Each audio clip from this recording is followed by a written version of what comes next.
ಈ ಸತ್ಯವಂತ ಗಾಣವಡಿಯ ಕಾರಣ ಒಂದು ಸೇರಿ ಒಂದು ಪಾವ ಬರ್ತಾ ಇರ್ತಕ್ಕಂಥದ್ದು ಒಂದೂವರೆ ಪಾವ ಬರ್ತಾ ಇದೆ. ಬೇಕಾದಷ್ಟು ಗಾಡಿ ಗ್ರಾಮಗಳಿಗೆ ಬೇಡಿಕೆ ಆಗ್ತಾ ಇದೆ, ಬೇಕಾದಷ್ಟು ವ್ಯಾಪಾರ ವಿಜೃಂಭಣೆ ನಡೀತಾ ಇದೆ. 100 ಸೇರು ಕೊಂಡ್ಕೊಳ್ಳೋರು 500 ಸೇರು ಕೊಂಡ್ಕೊಳ್ಳೋರು ಹೋಗಿದ್ದಾರೆ. ಹಲವಾರು ರೀತಿಯಲ್ಲಿ ವ್ಯಾಪಾರ ಜಾಸ್ತಿ ಆಗ್ತದೆ. ಗಾಯಗಳೆಲ್ಲ ವಾಸಿ ಆಗ್ತಾ ಇದೆ, ಮೊಂಡಗಾಲು ಎಲ್ಲ ವಾಸಿ ಆಗ್ತಾ ಇದೆ.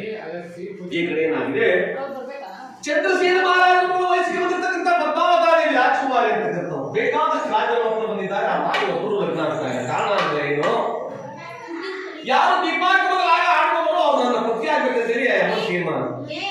ಹಾಗೇನ್ ಮಾಡಿದ್ರು, ತಂದೆ ಹೇಳಿದಮ್ಮ ನನ್ನ ಮಾತು ಕೇಳು, ಕೃತಾತೇತ್ರ ದ್ವಾಪರಾಯುಗದಲ್ಲಿ ಅಂತ ಸತ್ಯವಂತರಾಗಿ ಆಗಿರ್ತಕ್ಕಂಥ ರಾಜೇಂದ್ರ ಮಗಳ ಇದು ಕಲಿಯುಗ, ಈ ಯುಗದಲ್ಲಿ ಅಂತ ಪುಣ್ಯ ಪುರುಷ ಯಾರಿಲ್ಲ, ನನ್ನ ಮಾತು ಕೇಳು, ನಿನಗೆ ಬೇಕಾದ ವರ್ಣನ ಒಪ್ಪು, ನಾನು ವಿಜೃಂಭಣೆಯಿಂದ ನಿನಗೆ ಮದುವೆ ಮಾಡ್ತೀನಿ ಅಂತ ಹೇಳ್ತಾ ಇದ್ದಾರೆ ಚಂದ್ರಸೇನ ಮಹಾರಾಜ. ಮಗಳು ಕೇಳ್ತಾ ಇಲ್ಲ, ಪದ್ಮಾವತಾ ದೇವಿ, ಅಪ್ಪಾಜಿ ಒಂದು ವೇಳೆ ಅಂತ ಪುಣ್ಯ ಪುರುಷರು ಸಿಕ್ಕಿದ್ರೆ ಲಗ್ನ ಮಾಡ್ತೀನಿ ಅಪ್ಪಾಜಿ, ಇಲ್ಲ ಅಂದ್ರೆ ಆ ಈ ಕಾಯಿನ ಹಾಗೆ ಹೇಳ್ತೀನಿ ಅಪ್ಪಾಜಿ ಅಂತ ಹೇಳಿ ಆ ತಂದೆಗೆ ಹೇಳ್ತಾ ಇದ್ದಾರೆ.